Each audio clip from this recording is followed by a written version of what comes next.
Yeah, so so you are an animal whisperer. So which I didn't even know.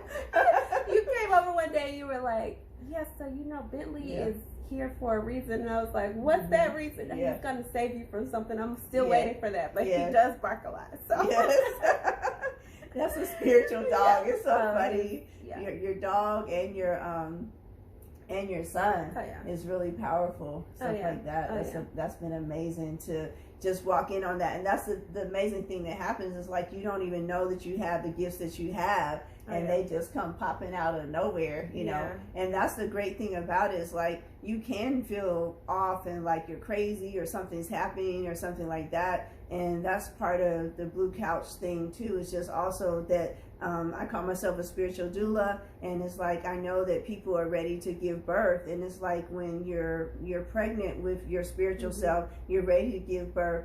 You have the labor pains that are painful and stuff like that, and you don't know what's happening, and you go to people around you, and they don't know what's happening. They just, most of that's fear. They don't want whatever's on you to be on them. They want their life to stay the same, and your life is flipping upside down or whatever, and it's just like, get away from me, or they give you advice to send you the other way or whatever. And it's like you really have to connect with the people who are going to help you through that birthing process. You have to come into the maternity ward, and so that's what my part of this part of the life is, just being the spiritual doula, having the maternity ward. I have a private Reiki room set up. I have a meditation room set up. And so we're ready for you all to come. If you need to just lay on the blue couch, it's amazing. Whatever you need to do. So it's like you just know people are ready, and I'm just presenting myself for those people. That's amazing that you have that, because I will say when I first went through my spiritual awakening,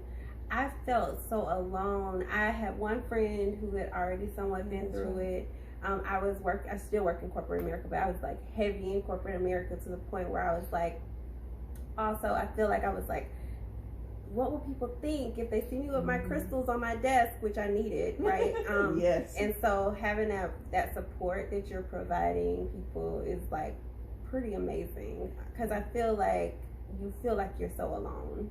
Yeah, and that's really the person that I've been reaching out for. Is like the person who stumbles across this YouTube at 3 o'clock in the morning, or the person who's feeling like they're just, I hate using that word, but you know, it's just like you're crazy and you don't know what's wrong with you, and you're having these dreams and you're having these experiences and you're feeling really bad, and you don't know what's going on or who to turn to. You don't know what to do with your life. You're reaching for all kind of things to fill that void, to fill that space, to try to help you, and nothing is soothing you. Nothing is helping. I call it like the princess and the pea. If you all know that story about the princess and the pea, and it's just like when you're ready to transition spiritually, nothing will comfort you, and that stuff will bother you. People will sit on the same mattress and not feel that pea, and you feel like, oh man, I just can't even be in here. I just can't, you know. And so I just call it the princess and the pea syndrome. It's like when you're ready to transform, when you're ready to evolve, nothing will satisfy you, nothing will comfort you,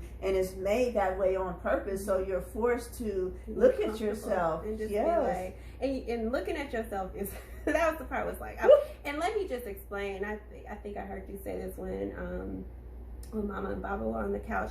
You know, it's always a journey. I know when I first had my awakening, I would talk to my Reiki master and be like, so you've been in for like 5 years, so like, are you still growing? And she's like, yeah, it's always a journey. I'm like, I want to be where you are, and it has to be a stopping point, but it's always inner reflection.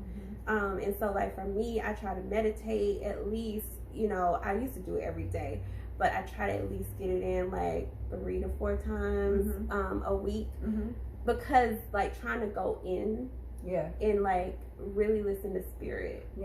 You have so important. You have to know yourself. That's why, I mean, I flipped around to a lot of names for my Instagram and everything, and I came up with Inside First, because you really do have to me, you really do have to go to the inside first. It's like, you don't know yourself. It's like, even when I have the tarot cards and different things like that, I'm only picking up on the signal that you're already sending out. So it's not like I'm telling you about yourself. It's not any of that. It's that your spirit is emanating that from you. And because I'm in touch on that same frequency, I'm just picking up and telling you the message that you're sending out. That's all that's happening. So once you get to the point where you can see that, get that yourself, then you're able to be on your journey and guide yourself. And at different times, of course, Spirit is going to bring in people that can help you, because at different moments when it's just too hard, like I was just talking to you earlier about with my youngest daughter and what she's going through, and it's just like, I don't know if I should say or this or that, and you're like, oh, when the time comes, it'll be okay. And I'm like,